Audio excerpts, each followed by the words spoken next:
Maka dalam kaidah penyakit pun Ibnu Qayyim al-Jauziyah rahimahullah juga menyebutkan bahwa penyakit hati itu jauh lebih bahaya daripada penyakit raga. Jauh lebih bahaya.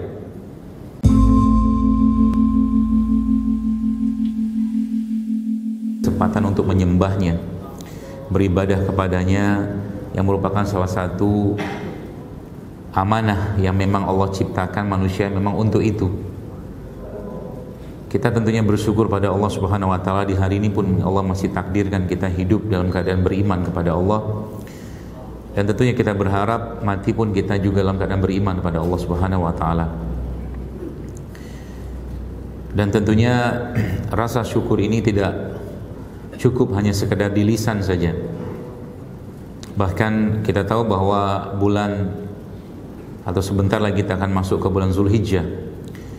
Bulan yang mana kita tahu bahwa di sini ada satu ibadah yang sangat agung. Kita tahu bahwa biasanya Allah dalam Al-Quran, hadirin sekalian, itu menyematkan perkataan atau kata sholat itu dengan zakat. Tapi di ayat atau di surat Al-Kautsar kita tahu bahwa Allah Subhanahu wa taala menyematkan atau mendekatkan sholat itu bukan dengan zakat, tapi dengan berkurban. Inna a'tainakal kautsar fasholli lirabbika wanhar inna syani'aka huwal abtar. Maka ketika tentunya kita tahu ketika Al-Quran memberikan petunjuk seperti itu, di mana di situ atau ayat tersebut atau surat tersebut adalah salah satu surat yang biasanya menjadi salah satu rujukan tentang berkurban. Maka salah satu caranya kita adalah, kalau kita bicara yang bersyukur, adalah dengan cara memperbanyak sholat-sholat kita atau sholat-sholat sunnah kita dan meningkatkan kualitasnya. Dan paling utama mungkin di bulan Zulhijjah, insya Allah sebentar lagi kan kita hampiri dia, adalah dengan berkurban. Yang menariknya bahwa kita tahu bahwa dalam surat tersebut pun Allah Subhanahu wa taala memberikan sebuah kalimat yang unik sebenarnya. Kalimat yang di situ kita dengar ya. Inna syani'aka huwal abtar. Inna a'tainakal kautsar fasholli lirabbika wanhar. Nahar itu, Bapak sekalian, dalam bahasa Arabnya itu bukan menyembelih kurban sebenarnya, atau menyembelih ya, atau berkurban sebagaimana tafsirannya, tapi memotong kurban pada leher bagian bawah. Yang itu biasanya banyak dilakukan atau biasanya hanya dilakukan pada unta saja.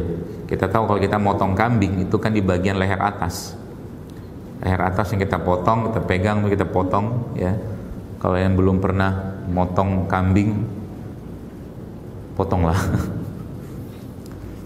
Karena emang nggak semua orang berani motong hewan kurban kayak begitu ya. Tapi kalau kita mengikuti kisahnya, harusnya setiap laki-laki yang hidup di dunia ini katakanlah, yang mengaku muslim, harusnya pernah motong kurban ya, harusnya pernah motong. Kalau ngelihat dari wajah-wajahnya sih kayaknya banyak yang belum. Kayak aja ya. Alasan takut lah, darah segala macam ya. Mungkin perlu dibikin hashtag nggak laki-laki kalau belum motong ya. Kenapa disebut nggak laki-laki? Karena memang Al-Quran itu menggunakan dua frase atau dua kata yang berbeda untuk laki-laki. Ada laki-laki disebut dengan zukuroh. Zukuroh itu laki-laki secara jenis kelamin saja. Jenis kelaminnya laki-laki, zukuroh ya. Itu laki-laki, jenis kelamin. Tapi kalau Al-Quran menggunakan istilah laki-laki sebagai sosok ya, jantan, sosok jantan, lelaki gitu kan, maka Al-Quran menggunakan kata rujulah ya. Maka kalau kita sering dengar dalam surat An-Nisa itu kan ar-rijalu qawwamuna 'alan nisa. Sebelum kata qawam itu kan ada kata-kata rijal ya. Ternyata emang zaman sekarang pun saya pernah baca satu data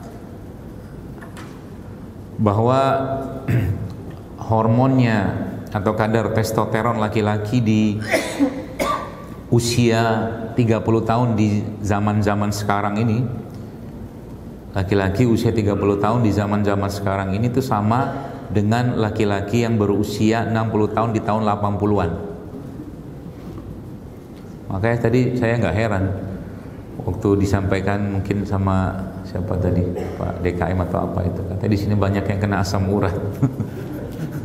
Naik tangga aja nggak bisa. Ya kita blamingnya atau menyalahkannya mungkin bisa ke bisa ke minyak segala macam. Tapi mungkin blaming terbesarnya kalau mau cerita tentang bagaimana Islam itu mengajarkan sehat, justru malah kembali ke diri kita. Makanya kalau saya lihat langit begini, saya ingat hadis Nabi SAW yang Nabi itu mengajarkan sebuah doa. Ya, doa itu bagus sekali. Kalau bapak-bapak mungkin di tempat seperti ini yang sering menatap langit, bisa dibaca doa itu supaya apa? Supaya jiwanya itu terjaga gitu ya. Ya. Doa itu bunyinya Allahumma inni a'udzubika. Jadi Nabi itu bukan dalam sebuah riwayat Ummu Salamah radhiyallahu anha, Nabi menyebutkan atau beliau menyebutkan bahwa Nabi itu sering menatap langit. Sambil menatap langit Rasulullah SAW itu membaca doa ini. Allahumma inni a'udzubika an adilla au udhalla au azilla au uzalla au azlima au uzlama au ajhala au yujhala alayya. Nanti bisa di browsing lah itu. Abdillah udhalla, azilla uzalla, azlima uzlama, ajhala yujhala, dibodohin, membodohin orang lain, dizolimi, kemudian menzolimi orang lain, disesatkan dan menyesatkan orang lain, ya, digelincirkan dan menggelincirkan orang lain. Kenapa ini menjadi satu topik atau mungkin yang tadi mungkin yang bisa kita bahas dalam waktu yang tidak lama ini, karena memang kita tahu bahwa salah satu maqasid syariah atau tujuan syariah dari agama adalah menjaga jiwa. Banyak orang ya sering terlalu sibuk dengan urusan raganya dia, which is itu nggak masalah, boleh-boleh saja. Tapi dia sering lupa bahwa justru malah yang jauh lebih penting untuk dijaga oleh dirinya adalah jiwa atau hatinya. Bahkan penyakit atau sesuatu keburukan yang berasal dari luar atau dari luar kita gitu ya, itu subhanallah ya jauh lebih berbahaya ya dari, maksudnya gini, kejahatan keburukan yang ada pada diri kita jamaah sekalian itu jauh lebih berbahaya daripada kejahatan atau keburukan yang di luar kita. Enggak percaya, mari kita lihat buktinya.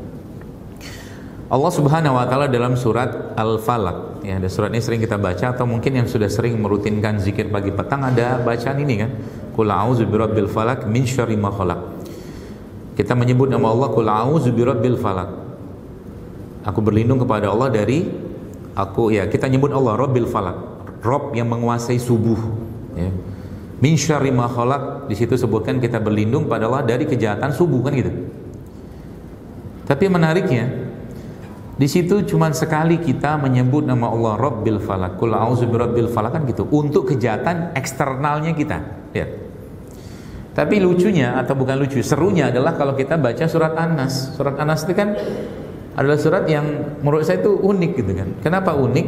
Karena di situ kita menyebut Allah 3 kali. Qul a'udzu birabbin nas, malikin nas, ilahin nas. 3 kali kita menyebut nama Allah untuk kejahatan dari dalam diri kita.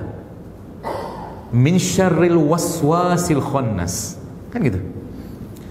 Artinya untuk urusan was-was itu atau kejahatan atau hal yang sifatnya mengganggu diri kita yang berasal dari diri kita, kita bahkan meminta perlindungan 3 kali sekaligus kepada Allah dengan menyebut Rabbin nas, ilahin nas, malikin nas dalam surat tadi. Ya. Maka dalam kaidah kesehatan jamaah sekalian itu kurang lebih sama lah. Ya. Justru malah penyakit-penyakit yang terjadi, kalaulah kita bahas penyakit fisik, kita memang tidak lepas dari masalah was-was yang berlebihan.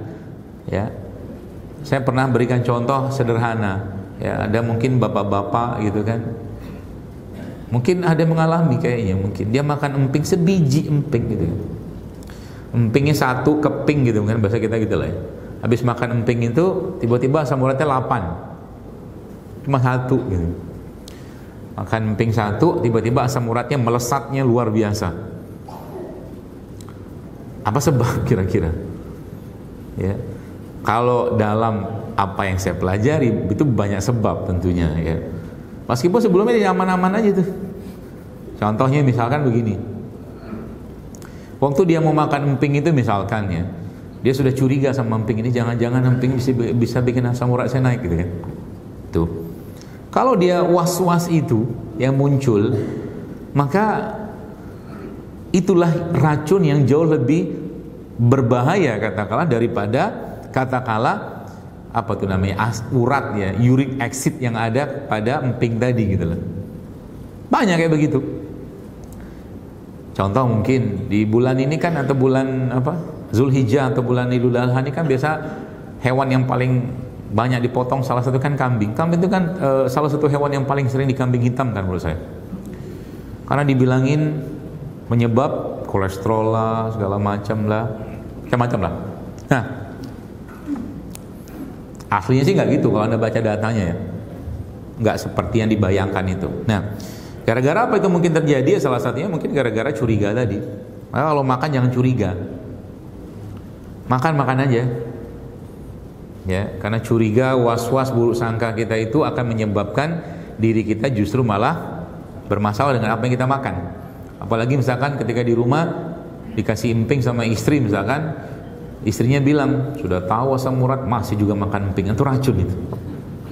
Kalimat itu tuh racun. Ya. Atau sang suami merasa tertindas dengan istrinya, itu juga bisa. Ya, itu banyak saya temukan. Kita ngobat ini gampang-gampang aja. Ya, salah satu doa tadi kan Allahumma inni a'udzubika an azlima au uzlama. Tahu artinya? Artinya itu ya Allah, aku berlindung kepadamu dari menzolimi dan dizolimi. Nah, itu maksudnya. Jadi mungkin di sini banyak laki-laki yang terzolimi, mungkin. Saya nggak tahu terzoliminya dengan apa. Ya, mungkin dengan kata-kata, mungkin dengan sikap. Ya. Jadi salah satu cara memang itu tadi saya bilang bahwa memang agama itu, ya, petunjuk Allah, ya, Quran, hadis-hadis Nabi itu memang fungsinya itu menjaga itu. Supaya apa? Kalau mungkin bahasa saya faiza khatabahumul jahilun kata Allah. Qaulu salam.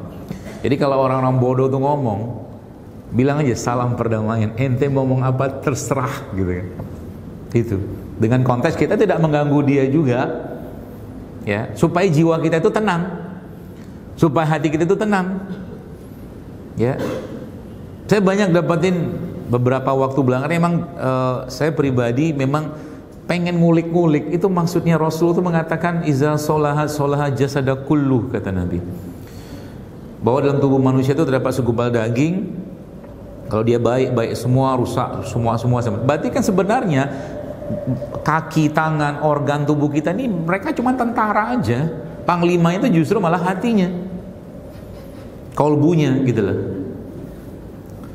Jadi dia ngikutin aja dan memang dia bereaksi meskipun kita dalam bahasa terjemahan fisiknya bisa jadi kolbu itu kan adalah jantung, heart gitu kan kalau orang sana menerjemahkan itu atau menggunakan bahasa itu. Maka dia harus tenang terus gitu kan. Tenang aja. Hatinya tenang, jiwanya tenang, imannya tenang, enggak gerusak-gerusuk gitu kan. Apa yang mau dikhawatirkan? Emang kerjaan setan kayak begitu. Kerjaan iblis kayak begitu, bikin was-was, bikin gak tenang. Sehingga apa? Raganya nanti ikut-ikutan aja tuh. Ya, raganya apa tubuhnya itu atau jasadnya itu hanya akan ngikut saja apa yang dirasakan oleh si hati tadi. Ya, makanya hati ini Bapak Ibu sekalian, ya, kolbu ini memang dia harus terus diajak ngobrol sama Allah. Diajak ngobrol apa sama Allah? Ngobrol dari hal yang paling sepele sampai hal yang paling berat diajak ngobrol. Allah itu aslinya senangnya sebenarnya bukan apa ya, diajak. Ya bagus kita berdoa Rabbana hablana min azwajina, doa-doa Quran itu bagus itu. Itu mantra-mantranya tanda kutip. Itu ajian-ajiannya, ya. Tapi sebenarnya justru yang Allah inginkan itu adalah bagaimana hati itu berkomunikasi dengan Dia. Jadi dia terpaut terus, terjaga terus hatinya. Ya. Kalau begini nggak ada yang perlu dikhawatirkan. Apa yang perlu dikhawatirkan? Urusan penyakit. Adalah beberapa waktu lalu ada seorang yang konsul tanya ke saya, dokter ini saya sakit begini. Saya ngelihat dari raut mukanya aja, ini orang bukan sakit berat banget gitu kan. Sakitnya cuma cemas doang, karena muka itu bisa mencerminkan banyak hal. Lihat muka tuh ketahuan sakitnya apa, masalahnya apa. Di sini pun ketahuan saya. Yang serius, nyimak, yang ngobrol, kan ketahuan semua saya. Karena kan saya sensor. Yang ngantuk, yang mikir, ini bener nggak sih yang ngomong di depan ini? Tahu saya. Kan bisa diserap energi itu, ya. Makanya tadi saya bilang sama dia, saya bilang sama ibu itu, saya bilang orang itu, saya bilang begini, Bu, tenang aja Bu, saya bilang, dengan atau tanpa penyakit ini ibu pasti mati, saya bilang. Betul ya? Ya betul lah. Daripada saya dengar terus menerus kan, ini kalau begini, kalau saya bilang, nggak kelar kalaunya. Saya juga mati, tenang aja. Ya, Anda mati, saya mati, tapi kita mati bukan karena penyakit, mati udah ajalnya. Jadi kalau ada orang, misalkan ada orang meninggal gitu kan, wafat, terus kita bilang, oh dia meninggalnya karena stroke, oh bukan, udah wayanya meninggal, udah waktunya meninggal, udah. Ya sakit itu wasilahnya aja. Ada orang sekian lama sakit nggak mati-mati juga, gitu loh. Ya jadi jemaah sekalian, itu akhirnya awalnya dia agak shock dengan kata-kata begitu, tapi akhirnya masya Allah senyum juga dia. Nah, ini yang saya kejar, saya tunggu ini. Karena toh saya bilang begini, kita mau berobat apapun, kalau Allah belum takdirkan sembuh, nggak bakal sembuh. Nggak ada yang perlu kita banggain. Mau pakai gaya ini, nggak ada. Orang Allah udah bilang wa iza maritu fahuwa yashfin, kalau sakit Allah yang sembuhkan, selesai. Yang mau dikejar Allah atau mau dicari Allah dengan ketika orang itu sakit, itu apa sebenarnya? Baik, kita belajar di sini. Bapak Ibu sekalian, jamaah sekalian, kita manusia ya. Kalau kita disuruh pilih antara makan sama puasa, pilihnya apa? Pilih apa? Jangan sok-sok jadi malaikat gitulah. Puasa, boro-boro. Pilih makan kita, enakan makan ya kan? Senang kita makan. Apalagi dah beratus-ratus mungkin video saya bilang jangan makan ini, enggak juga tuh. Berubah. Saya 5 tahun yang lalu kayak datang sini. Belum ada masjidnya, saudara nggak lupa lah. Masih juga mungkin ya para penggemar yang direbus pakai minyak itu loh. Jadi kata teman saya itu supaya framing itu bagus, nyebut gorengan tuh ini direbus pakai minyak dok. Iya. Baiklah. Kan dikasih tahu nggak mau, oke? Nggak mau, nggak apa-apa. Manusia kan. Kata Allah itu, innal insana khuliqa halu'a, kata Allah. Hobinya tuh keluh kesah aja. Ya, puasa. Wallah saya katakan kalau mungkin nggak ada puasa Ramadan, setahun tuh makan terus kita. Beneran. Susah puasa tuh Pak, karena susah makanya dikasih Allah rewardnya apa? Nggak tanggung-tanggung, nggak tahu nilainya. Mana ada pahala puasa disebutkan berapa? Nggak ada. Nggak ada kan? Kalau kita sedekah dari 10 pahala sampai 700 kan gitu bahasanya. Tapi pahala puasa nggak disebutin. Saking besarnya pahala puasa itu, apa yang terjadi? Allah siapkan satu pintu khusus di surga untuk orang yang berpuasa. Kan rewardnya gede banget. Oke, gak mau berhenti makan. Kasih tahu ini gak mau. Apa gak mau? Apa yang Allah kasih? Caranya gimana Allah menghentikan kita makan? Banyak. Cara Allah menghentikan kita makan, yang pertama dibikin kenyang. Gak bisa makan lagi. Mentok. Ya kan? Maka kalau Anda belajar atau pahami ada istilah fasting state atau mungkin feeding state, itu waktu lama kita berpuasa sama waktu makan. Ramadan tuh waktu makan kita tuh cuma 1,5 jam mungkin. Ramadan ya. Dari sahur kita buka, kemudian tarawih lagi tuh kalau saya hitung-hitung paling lama tuh 1,5 jam. Jadi fast feeding state, waktu kita makan tuh cuma 1,5 jam. Sehingga saya nggak habis pikir kalau ada orang di Ramadan berat badannya naik. Nggak habis pikir saya. 1,5 jam berarti makannya powerful luar biasa, isinya karbo semua. Kemarin saya ketemu pas ngisi di masjid mana gitu, dia cerita, dok Ramadan kemarin berat badan saya naik, top. keren nanti sebelah. Bisa naik, coba 1,5 jam bisa naik berat badan. 1,5 jam selama 30 hari itu ya gimana nggak naik, isi makanan semua gula semua gitu kan. Itu puasa. Makanya kutiba alaikum kata Allah, kan berat. Kutiba alaikumusiyam, aku wajibkan, alaikum kata Allah kalian, kan gitu. Tadi ada kenyang, udah puasa gitu kan. Bagaimana cara Allah lagi menghentikan kita makan? Gampang, dibikin tidur. Maka di sini ada pelajarannya. Sebenarnya malam itu kalau Anda pengen turun berat badan, pengen ngurangi berat badan, jangan banyak makan malam. Kalau Anda 1 meal a day, makannya omet 1 meal a day, itu jangan dipakainya 1 mealnya itu malam. Dengan kalori yang sama Anda makan di siang hari, dengan kalori di malam hari Anda makan, beda nasib. Karena malam itu waja'alna laila libasa kata Allah. Kami jadikan malam itu waktu istirahat. Ya, jangan banyak-banyak makan malam. Pulang dari sini sekarang mulai banyak kan, jam-jam 7 gitu kan, macet gitu kan, nasi uduk, gorengan, wahnya itu. Ya makanlah, gak apa-apa sih, gak ada yang larang, boleh-boleh aja. Tapi misalkan Anda makan 700 kalori di siang sama 700 kalori di malam, itu efeknya beda total, serius. Ya, makanya malam itu jangan dipakai buat banyak-banyak makan. Ya, ada kemarin ada seterus di postingan saya di Instagram, itu emang urusan tidur itu emang salah satu tools ya, tanda kutip, perangkat yang Allah berikan untuk menjaga kita tetap sehat itu tidur sebenarnya. Tanpa tidur itu nggak bisa sehat. Anda mau nge-gym kayak mau apa kayak segala macam, tanpa tidur mustahil. Karena tidur itu recovery cell, mustahil. Ya, puasa juga sama. Termasuk juga yang tadi saya cerita, saya kasih tips sederhana aja. Kalau tadi saya cerita bahwa laki-laki yang umur 30 tahun zaman sekarang sama dengan laki-laki umur 60 tahun 80-an itu pertanyaan terus bagaimana recovery-nya? Kan gitu. Bagaimana mengembalikan? Maka zaman sekarang kan laki-laki banyak nggak jadi laki-laki. Motong kurban aja nggak berani. Ya, seterusnya lah. Bahkan saya sering bilang guyonan saya gitu kan, benar juga sih sekarang tuh terlalu banyak didominasi perempuan. Alia, Xenia, Agia. Zaman dulu kan Mitsubishi jantan, kuda. Ya, zaman dulu, tahun-tahun 90-an. Guyonannya begitu. Baik, itu ternyata disebutkan dalam beberapa yang saya baca itu Anda extended fasting. Jadi sekarang karena orang-orang barat itu mereka nggak kenal fasting, nggak kenal puasa, maka mereka bikin tuh beberapa penelitian, jurnal, tulisan segala macam. Dia bilang fasting twice a week, fasting 3 days a month, fasting a month. Itu kan syariat semua.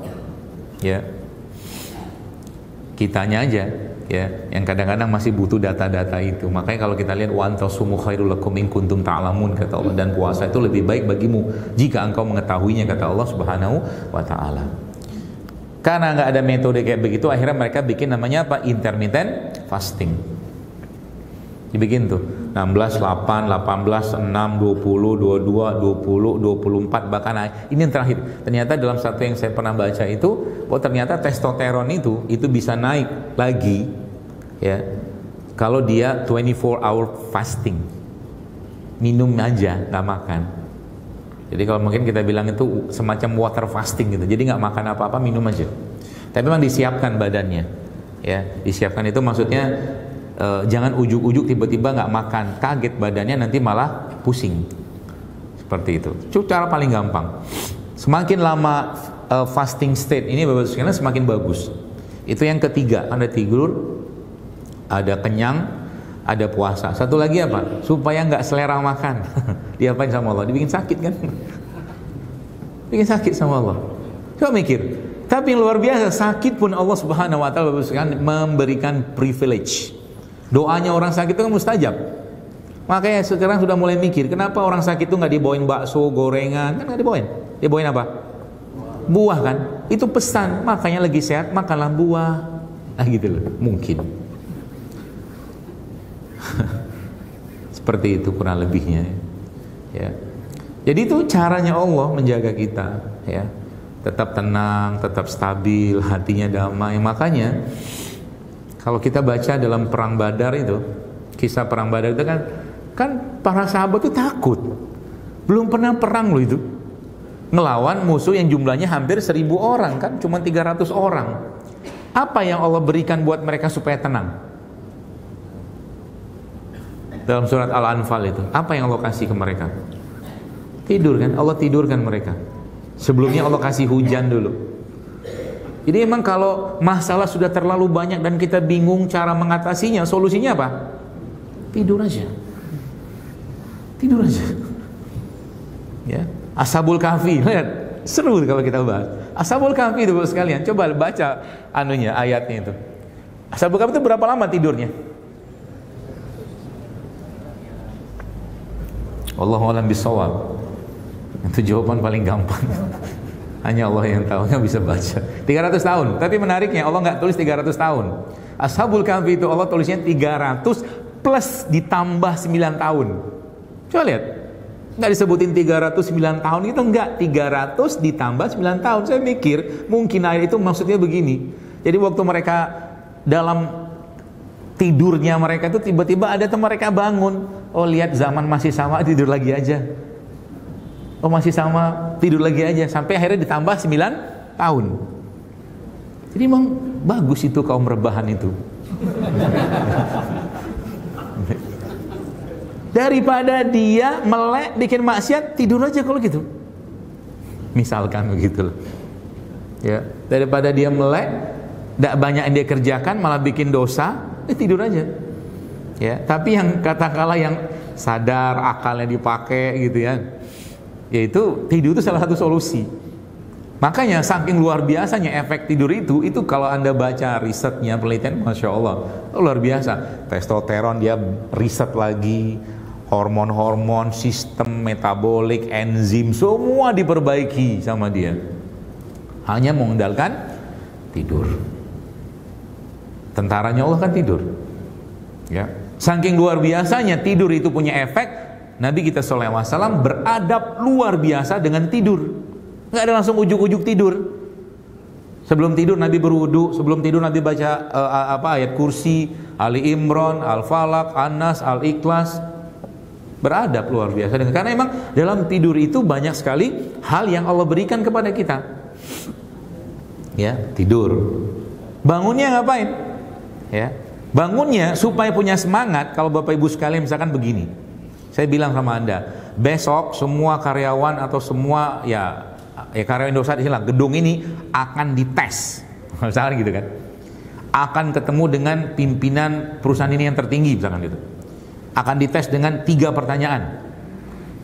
Ya, kalau nggak bisa jawab, dendanya misal ini ala-ala aja, 500 juta misalkan gitu kan.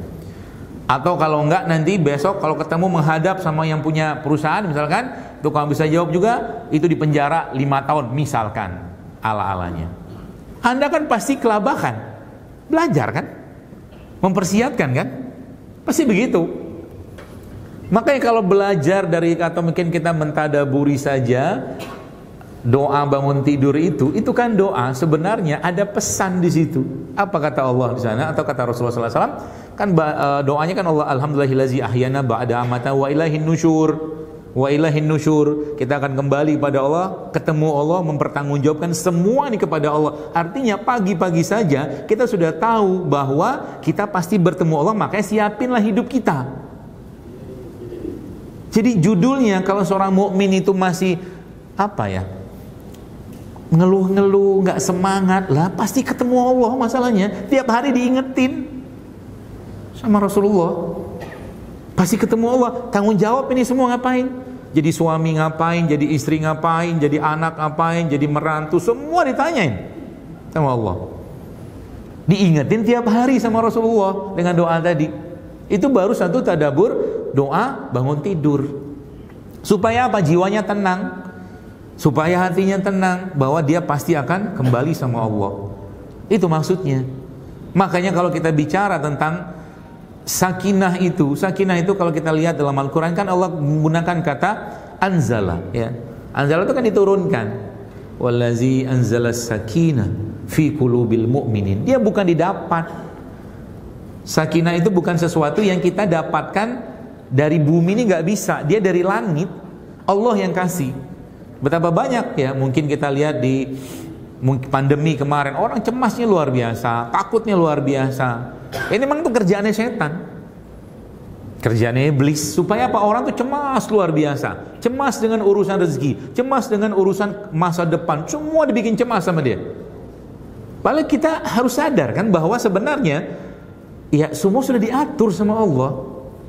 Maka dalam kaidah penyakit pun Ibnu Qayyim al-Jauziyah rahimahullah juga menyebutkan bahwa penyakit hati itu jauh lebih bahaya daripada penyakit raga, jauh lebih bahaya. Penyakit bakhil itu Bapak sekalian, bakhil ya, Nabi berlindung kepadanya itu kan, Allahumma inni a'udzubika minal hammi wal hazan, wa a'udzubika minal jubni wal bukhl, wa a'udzubika minal ajli wal kasal, berlindung dari kikir, malas, sedih, pengecut, bakhil. Itu penyakit luar biasa loh itu. Takut itu penyakit, ketakutan. Ya, akhirnya apa? Akhirnya ujung-ujungnya seluruh organ tubuh kita ini Bapak sekalian, mereka itu sebenarnya juga memiliki atau punya apa istilahnya itu ya? Punya emosinya. Ya. Dan kalau dia nggak kuat, itu pasti akan ada efek ke organ tubuhnya. Saya banyak nemukan ya, contoh nih ya. Saya nggak banyak banget, tapi beberapa kali saya menemukan ketika orang tua ya begitu luar biasanya tekanan kepada anak untuk sekolah di sini, ya, kemudian menuntaskan ini itu hafalan Quran segala macam tanpa tahu psikologis anak. Itu sering saya dapatkan, anak itu akhirnya tersiksa atas nama birrul walidain, akhirnya organ tubuhnya terzolimi. Banyak kayak begitu. Tiba-tiba masalah jantung, tiba-tiba masalah autoimun, penyakit-penyakit yang sebagian berat, sebagian lebih berat lagi itu ada. Ya, mungkin gara-gara apa? Nah, tadi, ya, gara-gara hatinya tidak pernah disentuh. Karena bisa jadi yang dibutuhkan bukan herbal, bukan makanan sehat, yang dibutuhkan adalah pelukan, adalah ucapan, adalah penghargaan, adalah apresiasi. Kamu nanti sekolah di sini 3 tahun ya, ini 3 tahun ya, selesaikan 30 juz. Bapaknya surat Asy-Syam aja nggak hafal-hafal. Ngompernya bandinginnya sama anak orang lain. Tersiksa anak itu. Contoh, ya, kayak begitulah. Banyak kejadian kayak begitu Bapak sekalian, ya. Sehingga apa? Ya tadi, ya, bagaimana Al-Quran atau mungkin Nabi kita mengajarkan kepada kita bagaimana cara menyikapi itu, gitu ya. Kalau contoh nih begini, ini contoh nih ya. Ini kemarahan ya. Kita marah, tapi marah itu pun pada satu titik tertentu itu harus di-manage dengan baik. Contoh mungkin kita tahu, kalau seandainya misalkan ada, misal saja ya, ada orang dari luar, nggak tahu lah agamanya apa, datang ke sini, ke masjid ini, tiba-tiba kencing di depan karpet itu. Sejatinya kita marah kan? Kencing di rumah ibadahnya kita, tempat kita beribadah gitu loh, pasti marah. Tapi itu kan kejadian pernah terjadi di zaman Nabi SAW.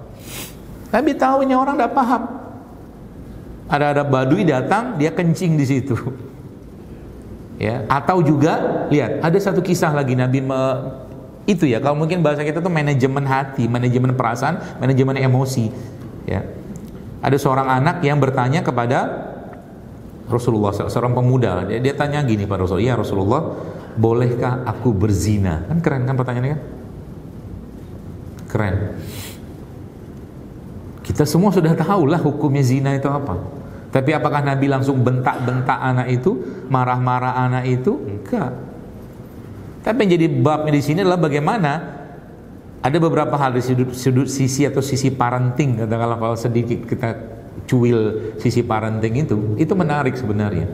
Kenapa bisa itu menarik? Karena dia mengungkapkan sesuatu meskipun itu nggak benar kepada Rasulullah, yang pastinya hal seperti itu tidak bisa dilakukan kecuali dia menganggap dekatnya dirinya, jiwanya, hatinya dengan orang tadi. Khususnya di situ kejadian kan Rasulullah kan. Jadi kalau ada anak, misalkan anak-anak kita misalkan dia cerita dia mimpi basah, dia misalkan laki-laki ya, atau mungkin yang perempuan menarki, itu diceritanya justru tidak ke orang tuanya, maka bisa dipastikan dia tidak dekat dengan orang tuanya. Itu poinnya. Untuk urusan dosa tadi saja, anak tadi, si pemuda tadi ngomong sama Nabi. Nabi marah nggak? Enggak. Ini kan lagi ilmu parenting lagi di situ masuk. Apa ilmunya? Ada dialog di situ yang dibangun oleh Rasulullah kepada anak tadi. Apa yang Nabi sampaikan kepada dia? Nabi katakan, Nabi nggak ngomong zina itu dosa besar, masuk neraka, segala macam, enggak. Nabi bilang apa? Kata Nabi begini, maukah engkau, kata Nabi, ibumu juga dizinahi oleh orang lain, kata Nabi. Kayak gitu jawaban Nabi. Maukah engkau kakak perempuanmu dizinahi oleh orang lain? Maukah? Enggak mau ya Rasulullah. Kalau gitu jangan kau lakukan pada orang lain. Selesai. Dialog kan? Jadi bukan justru malah apa ya, kemarahan, mungkin umpatan atau mungkin makian. Enggak. Ya, itu satu contoh lagi. Contoh apa lagi? Misalkan kita bicara curiga-curigaan zaman sekarang, ya. Kan gampang banget curiga. Makanya penyakit jantung, darah tinggi kan masih mendominasi. Ada hubungan dalam pandangan saya dari apa yang saya pelajari, memang ada hubungan. Maka jangan curiga, jangan cepat-cepat curiga sama orang gitu loh. Ya, biasakan kita berhusnuzon. Kalau seandainya memang dia tidak seperti kita duga, ya kita serahkan sama Allah aja lah. Toh Allah maha teliti perhitungannya. Suami keluar curigai istri, kemana nih jangan-jangan? Istri keluar curiga, gitu-gitu aja terus tuh, was-was kan. Akhirnya apa? Muncul ketidakpercayaan dan ujung-ujungnya apa? Ujung-ujungnya seakan-akan gak ada Allah di sana. Itu kerjaannya iblis. Gak ada Allah. Ya, anakku di sana ngapain ya? Lagi kuliah ngapain ya segala macam. Padahal dia bukan tinggal sih, maksudnya itu angkatlah tangan, berdoa, minta, ngomong sama Allah, ya Allah kutitipkan suamiku ketika dia bekerja kepadamu. Selesai. Allah sebaik-baik menjaga. Kutitipkan istriku, kutitipkan anakku, bicaralah sama Allah gitu loh maksudnya. Supaya apa? Nggak muncul tadi hal-hal yang sifatnya tadi itu akhirnya itu apa ya? Yang tersiksa itu adalah raga. Ya, yang tersiksa itu adalah raga. Ya, raga itu hanya akibat saja dari penyakit-penyakit hati tadi, curiga, was-was, ya, bahkan dendam luar biasa. Saya banyak sekali Bapak Ibu sekalian mendapatkan orang-orang yang ternyata hampir sebagian besar penyakitnya itu ya sebenarnya sama. Contoh begini, coba mulai kita pikir, ada satu keluarga katakanlah 2 atau 3 generasi di atasnya atau 2 atau 3 generasi di bawahnya itu kena kanker semua. Coba lihat. Pasti ada benang merah di situ yang hubungannya dengan apa? Dengan masalah perasaan atau racun pada hati tadi. Nggak mungkin nggak. Pasti ada. Kenapa? Nabi udah ngomong begitu kan. Satu keluarga 2-3 generasi di atasnya hipertensi, darah tinggi semua, stroke segala macam. Turun juga sama. Pasti ada. Nggak mungkin nggak. Ya. Dari beberapa penyakit-penyakit yang saya temui itu kadang-kadang saya bilang, ibu bapak masih ada dendam nggak sama orang, saya bilang. Itu untuk beberapa penyakit tertentu saya katakan, kalau ibu bapak tidak lepaskan itu susah kita berobatnya, serius. Karena masalahnya bukan pada benda yang membesar itu. Ya. Tumornya, kanker misalkan gitu kan, atau mungkin darah tinggi segala macam, bukan. Racun yang muncul terus kayak ibarat kata mata air gitu ya. Mata air itu kan dia keluar air terus. Nah, begitulah jiwa kita itu. Ketika jiwanya sakit, dia terus memberikan racun-racun itu. Ya, dendamlah, hasadlah. Bahkan Nabi mengatakan tentang dendam hasad itu kan seperti api yang membakar kayu gitu loh. Apa gunanya? Ya, toh juga kalau seandainya apa kita maafkan, Allah punya perhitungan, tenang aja.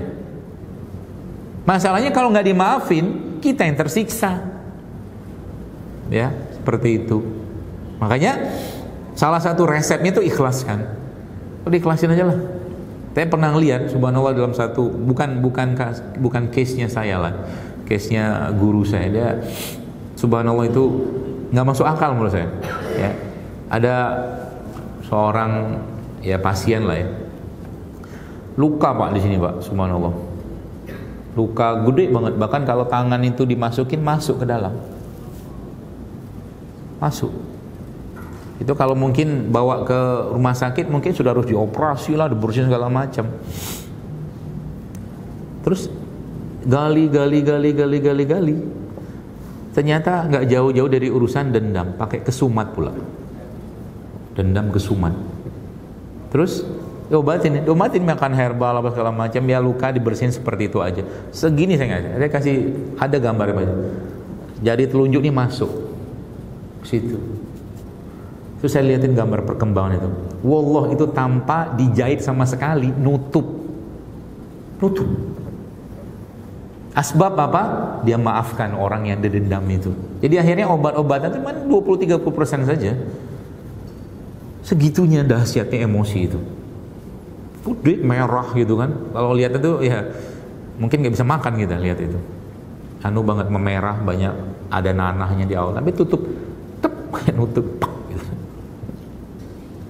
Sekian tahun dia menyimpan dendam itu, ya, kepada salah satu keluarga dia lah. Ya, seperti itu. Nah, inilah penyakit yang justru malah jauh lebih potensial terjadi zaman sekarang. Ya, karena orang gampang curiga, gampang buruk sangka, gitu kan. Gampang dendam, gampang baperan. Baperan itu termasuk penyakit juga itu.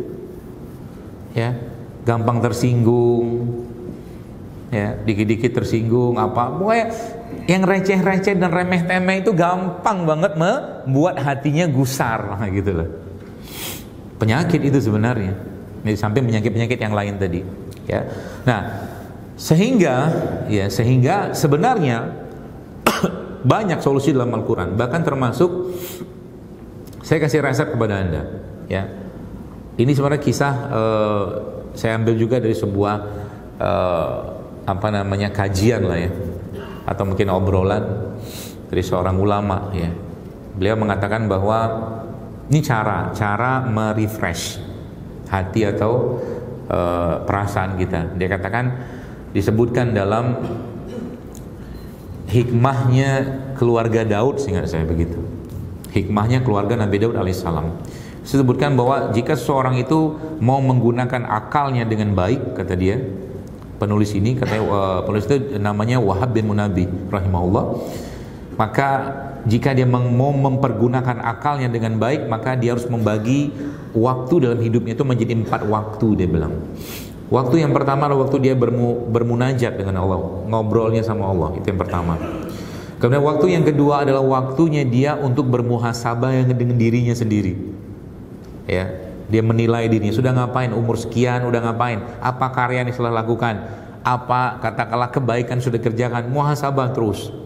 Nah, waktu yang ketiga adalah waktu dia berkumpul-kumpul sama temannya, atau mungkin bahasa kita kongko.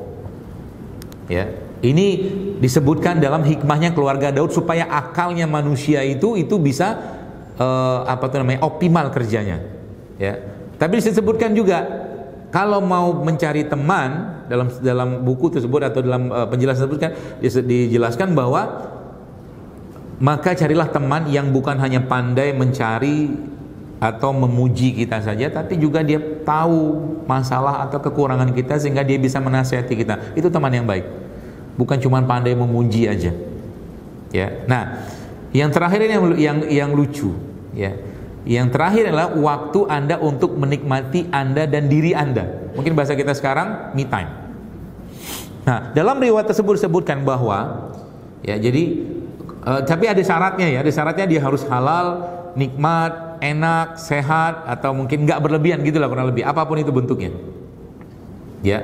Nah, yang menariknya apa? Yang menariknya ternyata dalam yang saya dapatkan itu bahwa 3 waktu yang pertama tadi, yang sama Allah, kemudian muhasabah kita sama teman itu akan optimal, bisa dikerjakan kalau seandainya yang 4 ini optimal.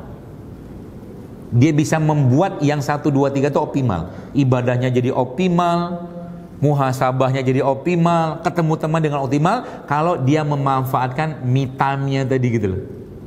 Nah, kalau dia pengen memang senangnya ngopi-ngopi aja sama teman sekalian, sepanjang itu halal, nikmat dan tidak berlebihan, lakuin aja. Karena banyak orang kadang-kadang seringnya ya lupa dengan 4 kaidah ini. Ibadah tapi ibadahnya nggak ada nikmat-nikmatnya, mikirnya yang lain. Sholatnya mikirnya yang lain. Bisa jadi karena mungkin waktu yang keempat ini tidak dimanfaatkan. Seperti itu. Ya. Nah, ini baru sekarang. Jadi lagi-lagi ya penyakit-penyakit seperti ini ya, merasa tertindas, merasa terzolimi ya, merasa curiga, macam-macam itu korbannya justru malah adalah organ tubuh kita. Suatu hari saya pernah ketemu dengan seorang pengurus masjid ya, terus dia bilang, Ustaz saya mau konsul. Dia bilang, oh iya, apa ceritanya? Saya bilang, jadi bapak itu kena tumor di bagian batang otaknya. Itu tumor yang jarang sebenarnya, jarang terjadi. Dan kalaupun ada, itu susah diapa-apain. Mau dioperasi nggak bisa, ya dikasih apa begitu, itu sulit lah intinya gitu. Jadi saya tanya sama dia begini, Bapak ada masalah nggak di rumah? Saya bilang. Dia bilang nggak ada. Ada sesuatu yang sifatnya berkaitan dengan prinsip hidup Anda, ya, yang itu dengan mata kepala Anda atau dengan perasaan Anda itu terlanggar, bahkan Anda menyaksikan itu dilanggar, tapi Anda tidak bisa berbuat apa-apa. Gitu. Saya ngomong gitu sama dia. Baru ngomong begitu nangis dia. Nangis ya. Ada Ustaz dia bilang. Apa ceritanya? Ceritanya dia tinggal di rumah mertuanya. Kalau nggak salah begitu. Mertua itu nggak sholat. Ceritanya beliau. Tiap hari dia menyaksikan itu. Dan setiap dinasehati untuk sholat, habislah dia dimaki-maki. Ini masalahnya sebenarnya. Ini masalahnya sebenarnya. Prinsip kan? Bahkan itu bukan prinsip lagi, itu kaidah agama, aturan agama yang dia melihat, merasakan, dilanggar dan dia nggak bisa berbuat banyak. Itu masalahnya saya bilang. Akhirnya ya muncullah berbagai macam masalah tadi. Ya, termasuk tadi yang si otaknya itu atau mungkin si tumor otak itu. Solusinya apa? Mau dikasih herbal? Gak usah. Suruh pindah. Gak bisa tinggal di situ. Ya, yang repot tuh kalau kita, ini yang repot. Kalau Anda atau kita ini Bapak Ibu punya gen kejujuran yang diwariskan oleh orang tua. Lalu Anda atau kita bekerja di suatu tempat yang kita harus melihat kebohongan tiap hari, itu fatal. Banyak itu masalahnya nanti. Orang tuanya punya gen kejujuran, tapi dia dengan mata kepala dia menyaksikan sendiri kebohongan itu dan dia nggak bisa ngapa-ngapain. Itu efek ke badannya berat. Ya, penyakitnya itu berat. Ya, banyak sekarang kayak begitu. Banyak, alhamdulillah ya. Seperti itulah, Masya Allah. Jadi penyakit-penyakit seperti itu, nilai-nilai yang terlanggar, ya. Karena mereka semua bereaksi. Makanya kata Nabi, Rasulullah menjelaskan begini, Nabi katakan begini, dosa itu kata Rasulullah adalah sesuatu yang menggelisahkanmu, kata Nabi. Manusia itu mau dia nggak ada Tuhan sekalipun, ya, ketika dia melakukan dosa pertama kali pasti takut, pasti gelisah, nggak mungkin nggak, pasti itu. Ketika dia ulang lagi sudah hilang rasa tadi, ya. Maka tadi ya, semua hal-hal yang sifatnya nilai-nilai tadi kalau dilanggar itu biasanya akan ada konsekuensi ke raga. Termasuk kalau ceritanya tentang misalkan ya harta yang haram, itu sama tuh. Itu agak lebih berat yang saya temuin malah, harta yang haram. Dia makan sapi, makan sayur, makan buah, tapi sumber hartanya dari yang haram. Pasti was-was, karena tidak akan bisa tidak bisa dibohongin dia itu. Hati itu nggak bisa. Ya, maka kan sampai Nabi mengajar Allahumma kfini bihalalika an haramika wa aghnini bifadlika aman siwak. Sampai kayak begitu diajarkan Nabi. Supaya kita berlindung dari harta yang haram. Ya. Karena konsekuensi terbesarnya nanti adalah raga kita, kesiksa banget ya. Tinggal tunggu waktunya aja. Ya. Maka saya bilang, ya kalau dapat rezeki yang saya kemarin ketemu dengan teman, dia cerita, Masya Allah ya. Ada seorang bapak lah, dia dulu kerja itu tempat yang tidak baik lah ya, nggak usah sebutin lah ya. Kemudian akhirnya dia sekarang berjualan makanan harian gitu tuh. Itu ya Masya Allah, saya apresiasi banget dengan keberanian beliau gitu kan, untuk kayak begitu. Daripada tadi seumur hidup keluarganya was-was, penyakitnya berlimpah ya. Termasuk juga ada satu kisah ini mungkin penutup sebelum kita mungkin tanya jawab. Dulu zaman batu akik. Kok orang bangga banget tuh pakai gituan. Beli 10 juta, mau 10 juta, ratusan juta, sehingga jiwa, raga, hatinya, perasaannya tumpah pada batu itu. Suatu hari si bapak ini, yang cerita ke saya, itu seorang ustadz, ngeluh atau ngadu ke seorang ustadz, saya di rumah tuh sakit-sakitan terus, dia bilang. Inilah habisnya sakit lagi gitu. Akhirnya sama ustadz itu ditanya, ada sesuatu yang bapak di rumah itu emang dapat firasat, bapak cinta, senang banget, bapak tumpahkan perasaan ke sesuatu itu, ada nggak? Dia bilang, apa ya? Akhirnya diingatlah di batu yang dia beli itu. Ceritanya begitu. Ya ustadz itu udah bisa langsung menebak karena udah pengalaman luar biasa. Ada cerita ke saya waktu itu kan, akhirnya ini biang keroknya, dia bilang. Jadi ibarat kata mah, si batu itu mungkin sudah ditumpangi sama jin-jin yang begituan. Ya. Alhasil akhirnya ya sudah, solusinya apa? Ya buang batunya dibuang. Kalau beberapa itu kan dibakar segala macam, ya nanti di rumahnya dibacakan Quran segala macam, apalah seperti itu tuh. Itu ternyata Masya Allah akhirnya sembuh, sehat lagi, balik sedih ke Allah. Jadi jangan letakkan, jadi kalau bahasa Quran itu jangan kita itu mencintai sesuatu itu terlalu berlebihan. Jangan tumpahkan perasaan kita itu apalagi kepada satu benda ya, atau mungkin pokoknya apapun yang sifatnya keduniawian, jangan. Itu efeknya nggak bagus buat tubuh kita secara fisik nanti. Ya, jangan. Jadi contoh mungkin nih sering nih, kalau saya nggak minum kopi pagi-pagi pusing saya. Kalimat biasa kan itu kan. Hati-hati dengan kalimat itu loh. Bisa jadi nanti yang kita minum itu bukan kopi lagi, bukan kafein lagi, tapi rasa yang kita tumpahkan di situ gara-gara apa? Gara-gara kopi itu sudah penuh dengan kebahagiaan yang kita harapkan dari kopi tadi. Maka kafein itu sumber kebahagiaan, benar. Kafein itu sumber endorfin. Sepakat itu. Makanya orang yang sudah minum kopi tapi bukan pakai gula ya. Kopi jantan. Kopi pahit. Orang yang sudah minum kopi itu bawaannya pengen makan ya? Enggak. Karena sama kopi itu ditekan hormon laparnya, nggak perlu makan, tapi lama-lama konslet juga tuh badan. Nggak makan terus-menerus kan akhirnya kan kurus dia kan.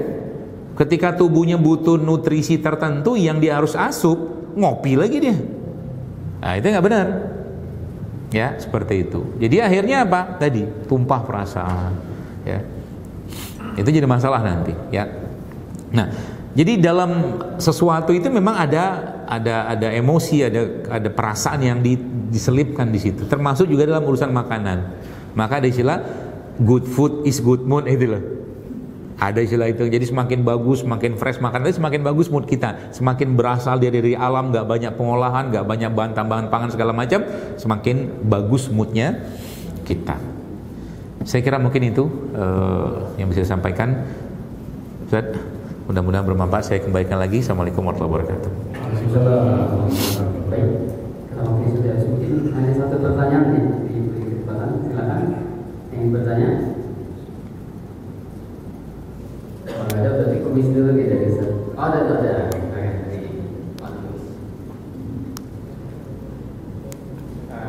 Assalamualaikum Ustaz. Mau tanya Ustaz. Ibu saya akhir-akhir ini peluk kakinya tuh sering kebas sampai nggak bisa menopang badannya. Itu apakah memang karena pengangguran atau apa sebaiknya? Belum cek ke dokter sih. Dan solusinya gimana sih? Makasih. Jawabannya nggak tahu Pak. Saya nggak periksa ibunya Bapak. Sekarang Bapak anggap saya dukun. Nggak tahu lah saya. Bapak tadi bilang belum periksa dokter. Saya juga belum periksa. Mana tahu lah saya. Gitu. Tapi, ya ada tapi. Biar nggak sedih hati dia. Susah banget dia. Baru nggak dijauh dan longso. Gitu. Banyak sebab kesemutan itu. Bisa karena saraf tulang belakang bisa. Ya bisa. Ya bisa juga karena kurang mineral, kalsium, magnesium juga bisa. Bisa juga karena aliran darah nggak lancar juga bisa. Bisa juga karena asupan yang kurang bisa. Bisa juga karena kurang jalan juga bisa. Nah saya nggak tahu yang mana itu. Dicarilah satu-satu. Kalau persendian itu sih? Umurnya berapa? Nah kesemutan sama persendian beda cerita loh ini. Kalau tadi pertanyaan kesemutan itu, kalau bicara pengampuran itu lain lagi cerita. Pengampuran itu terjadi karena apa? Biasanya salah satunya itu adalah tubuh terlalu asam sehingga kalsium kesedot, keambil, sehingga tulangnya keropos lebih cepat misalkan. Kalau misalkan usia beliau, mohon maaf, misalkan belum terlalu tua misalkan. Umur berapa? 60 Pak. Iya, sudah cukup sih biasanya, apalagi perempuan ya. Nah, karena perempuan itu biasanya kalau sudah mulai masuk masa menopause, yang estrogennya kan kurang. Atau bukan kurang, stop dia. Estrogen itu buat perempuan itu penjaga kekokohan tulang. Ya. Jadi solusinya apa? Ya kalau urusannya pengapuran, ya supply estrogen lagi. Ya salah satu contohnya adalah misalkan minyak zaitun, itu bisa tuh, bengkuang, kacang hijau, itu estrogen tuh. Ya. Kemudian minum itu kaldu dari tulang, bone broth namanya, juga bisa tambahkan ke menunya beliau seperti itu. Kalau kesemutannya usirlah semutnya. Ya tadi udah jelas kan tadi kan, pijetlah, diurut, kalau tulangnya bermasalah nanti dicari masalah sarafnya, gitu-gitu aja. Itu dia sempat dipijet tapi katanya makin jadi, berarti bukan karena kesemutan. Bukan itu, mungkin bisa jadi karena asupan juga bisa. Atau tadi mungkin sebab yang lain juga bisa, ada sesuatu yang dia pikirkan. Itu juga. Coba ajak umroh, biasanya hilang itu. Sempat terucap juga ya kalau lagi sakit gitu, kalau saya kunjungin gitu hilang sakitnya gitu. Kalau ke dokter. Nah, oh iya bener kan? Dia butuh cinta berarti. Butuh kasih sayang, butuh perhatian. Betul, seperti itu. Masuk nyambung kan seperti itu kan? Seperti itu aja. Jadi jangan langsung ujuk-ujuk dikasih vitamin B kompleks, nggak usah. Ya, karena bisa jadi yang dibutuhkan dikunjungi anak, ya, dipeluk sama anak. Itu jauh lebih kuat obatnya buat dia. Apalagi tinggal sendirian ibunya. Sama adiknya. Nah, apalagi dia sudah merasa I feel alone, nah itu repot tuh. Atau dia pengen tinggal di rumah anak yang dia paling sayangi, bisa. Tapi dia tinggal di rumah anak yang dia nggak terlalu sayang. Misalkan di rumah antum, misalkan itu kan. Nggak tahu, contoh aja. Karena itu fitrah, nggak bisa dia bohongin. Orang tua tuh pasti ada kecenderungan dengan anaknya. Lah Nabi Yakub aja ada kecenderungan sampai Nabi Yusuf. Nabi loh, nggak mungkin nggak. Gitu loh. Jadi kita yang anak-anak yang tidak terlalu orang tua itu dekat, ya sadar diri lah. Sadar diri untuk orang tua dipindahkan. Gak apa-apa Bu, sini sehari aja Bu, saya pengen dapat berkahnya Ibu di sini. Nanti Ibu habis ini ke sana nggak apa-apa gitu kan. Anda yang ke sana misalkan gitu loh. Itu juga bisa kayak begitu. Ya. Karena orang tua itu, apalagi orang tua itu kan sensitif sekali hal seperti itu. Ya, ketika kurang kasih sayang, kurang perhatian, kurang peduli, sampai teman saya mencerita kemarin. Ada ibu atau orang tuanya itu yang dari lab itu udah harus cuci darah loh, dari lab. Saya bilang coba anak-anak kumpul, ya, ngomong sama ibu hati ke hati. Saya bilang tunjukkan bahwa Anda peduli, ibu nggak sendirian segala macam. Itu turun nggak jadi cuci darah. Tapi kayak begitu coba, masya Allah, efek dari apa ya, hati itu. Gitu ya. Semoga Allah sehatkan ibunya, insyaallah. Tuh katanya satu. Terkait kopi tadi ada masalah. Hah? Kopi masalah kopi. Nah, kenapa emang? Kan saya kopi juga kopi Ustaz. Nah, kalau dulu Ustaz jadi pagi dan siang Ustaz. Nah, terus? Alhamdulillah sih belum sampai kayak nggak kopi nggak bisa nih, belum sih. Cuman kayak ada berasa kayaknya ada yang kurang aja gitu Ustaz. Nah, gimana caranya biar kita tuh nggak terlalu berlebihan ke kita terhadap suatu hal itu gitu Ustaz? Iya, maksudnya gitu. Iya, karena kopi itu kafeinnya bikin candu, Ustaz. Yang akal imannya dipakai nggak mau yang haram-haram, kan sama kayak narkoba. Kafein yang asap-asap itu juga kan candu itu sebenarnya. Ya. Tapi yang jadi ada levelingnya itu. Leveling paling puncaknya kan yang opioid itu, ganja, morfin itu kan itu nggak boleh. Sudah nggak boleh, itu kan di secara hukum kan nggak boleh. Turun lagi tuh. Yang versi light up, moderate-nya. Moderate itu yang kafein, nikotin. Ya. Setelah itu turun lagi. Ini sebenarnya jauh lebih menggila daripada kafein, yaitu apa? Gula pasir. Gula pasir itu yang pernah saya baca, adiksinya dia, kecanduannya dia itu 20 kali lipat daripada kokain. Gula pasir. Ya. Ngeri kan? Jadi kalau ada orang dia lagi sakau itu, sakau itu bukan sakau yang aneh-aneh, sakaunya minum yang manis. Itu sakau. Kalau kita bilang itu apa namanya? Craving, kayak orang kecanduan. Craving itu udah crave, dia luar biasa. Gak minum itu tuh pusing. Nah, itu sebenarnya ditempelin juga sama setan, iblis, jin gitu-gitulah. Bukan saya mengatakan berarti yang saka gitu tuh karena jin, bukan. Tapi dalam diri kita itu kan sebenarnya ada juga korin itu. Yang dia kadangnya tergantung kita amal baik kita atau amal buruk kita aja. Pertanyaannya kalau sudah bagaimana cara kita untuk itu membatasin itu dilawan? Nggak ada caranya kecuali dilawan. Ya. Jadi kita harus zikirnya kita, amal soleh kita, ibadah kita itu sebenarnya salah satu fungsi loh untuk kan kalau sholat misalkan as-sholatu tanhanil fahsya wal munkar, kalau Allah gitu kan. Sholat itu mencegah keji dan mungkar. Ya. Tidak pada konteks ini tentunya. Yang maksud saya itu imannya kita itulah yang akan mengendalikan kita, hatinya kita itu. Ya. Maka kalau bagaimana caranya? Ya kita paksain diri kita untuk ketika ada beberapa buku saya baca itu ketika kita menginginkan sesuatu, contoh nih mungkin ya. Bapak misalkan antum lagi pengen banget makan rujak habis ini misalkan. Jangan diturutin. Biarkan sampai keinginan itu hilang atau memudar baru antum makan. Paham maksudnya? Itu cara kita mengendalikan dia. Karena kalau nggak kita dikendalikan dia. Nah itu poinnya. Ya. Dan langsung di otak pikiran kita tuh selalu disematkan pikiran kalau nggak ada nggak apa-apa. Kalau nggak ada nggak apa-apa. Misalkan saya biasa minum kopi. Kalau nggak ada gimana? Ya minum teh. Kalau nggak ada gimana? Minum air putih. Kalau nggak ada air putih gimana? Ya nggak apa-apa. Saya puasa aja. Apa masalahnya? Nah gitu loh. Jadi kita yang mendidik dia, jangan dia mengontrol kita. Nabi kalau datang ke rumah istri beliau kalau ada makanan, Nabi tanya, ada makanan nggak? Nggak ada ya Rasul. Kalau gitu aku puasa. Selesai. Nggak marah-marah, ngamuk gitu loh. Gitu. Mie instan misalkan. Lagi pengen banget makan mie instan. Jangan makan. Bahkan kalau bisa komunikasi sama dia. Sorry, nggak ada mie hari ini. Ngomongin aja. Ya. Bisa diajak ngomong dia sebenarnya. Tubuh kita diajak ngobrol, hati kita nggak ada mie. Gitu kan? Sampai keinginan itu hilang atau memudar baru Anda makan. Itu kita kerjain dia, jangan kita yang dikerjain itu sama dia. Gitu. Kalau saya begitu.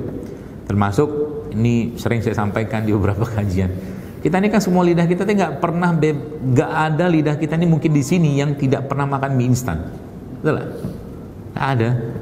Jadi reseptor micinnya itu sering bekerja itu. Satelit parabola micinnya itu masya Allah. Kadang-kadang saya juga pengen, ya, tapi saya upgrading sedikit mie-nya, saya cari yang ya agak sedikit berkelas lah gitu loh, jangan isinya isinya itu lebih banyak bahan sintetiknya daripada itunya gitu kan. Saya cari itu. Wah, habis itu saya bikin sendiri. Ya. Kayak bikin mie-nya saya rebus, nanti bawang bombay-nya 1 sebiji, terus daun bawang potong 2 atau habis itu pokcoy atau sawi gitu kan 3 atau 2 potong, cabenya 3, kadang-kadang bawang putih saya tambahin. Jadi itu 1 piring atau mangkok itu isinya apa? Sayur. Yang saya makan pertama kali sayurnya, sehingga apa? Gak bisa banyak makan mie-nya, daripada dikerjain sama dia terus-menerus gitu loh maksudnya. Gak apa-apa, pengen makan aja, jangan tersiksa juga. Waduh, saya harus makan nih. Kalau nggak makan, kalau udah pakai kata-kata kalau nggak makan, udah itu. Berarti kita lagi dikunci sama dia. Sorry ya bro, hari ini nggak ada. Hari ini nggak ada kopi. Bilang sama dia kayak begitu. Mau maksa-maksa, silakan. Mau teriak-teriak, silakan. Gitu ya. Zat. Ada lagi? Hai, tambah pula. Ayo, silakan. Untuk makan mie tapi pakai sayur. Karena ada program di kantornya, program BRIM.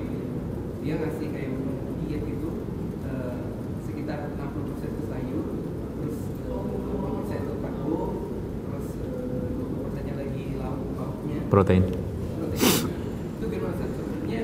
Kan tadi aku bilang makan sayurnya. Sebaiknya kalau seperti itu, apakah kan kalau kita biasa nih ya, Yeah. Indonesia nasi dan sayur langsung makan gitu. Gimana? Kalau kaidahnya, jadi gini, sebenarnya bab tentang makanan ini, kalau bahasanya eating right, makan yang benar itu, problem makanan kita sekarang ini kan sebagian besar yang kita makan itu Pak menyebabkan gula darah kita naik. Dan kalau sudah gula darah naik itu pasti habis, terutama gula olahan ya, terigu, nasi, atau mungkin gula pasir, itu kan gula olahan semua itu. Nah itu kalau dia sudah naik, itu pasti ngantuk kita. Pasti ngantuk. Maka kaidahnya, kalau saya pribadi itu ada banyak kaidahnya. Kaidah umumnya adalah carbs come last. Karbonya terakhir. Kalau nggak mau naik gula darahnya, pertama kali dimakan apa? Sayur dulu. Makan sayur dulu. Setelah sayur masuk, baru makan protein. Nanti karboin terakhir. Nah, dengan kayak begini kita nggak terlalu banyak asupan karbo. Jadi karbo tuh kadang-kadang kita makan aja sendirian tanpa apa-apa juga apa-apa. Contoh Anda pengen makan, lagi keliengan, mungkin lagi hipoglikemi, mungkin udah makan kentang aja. Butuh karbo ya, tapi kita nggak setiap saat makan itu ada karbo, belum tentu. Karena kita nggak butuh banyak karbo sebenarnya, apalagi yang kita sudah banyak deposit karbonya dalam bentuk lipatan di pinggang misalkan, ya. Itu kan deposit, ya. Nggak usah banyak-banyak itu. Makanya sebenarnya ilmu diet itu sebenarnya kalau Anda tahu ilmu kayak beginian, nggak usah kurangi nggak usah pakai ini suplemen, nggak usah. Anda makan sayur protein, karbo sekali turun berat badannya. Coba aja. Proteinnya gak banyakin, kasih sayur sedikit, karbonya dikurangin, turun, pasti turun itu. Ya karena nggak ada sumber asupan gula atau kalori, maka tubuh akan pakai yang ada dalam tubuh kita. Nah, gitu loh konsepnya, paham ya? Dan itu akan enak banget. Coba nanti sekarang mulai praktekin makan itu.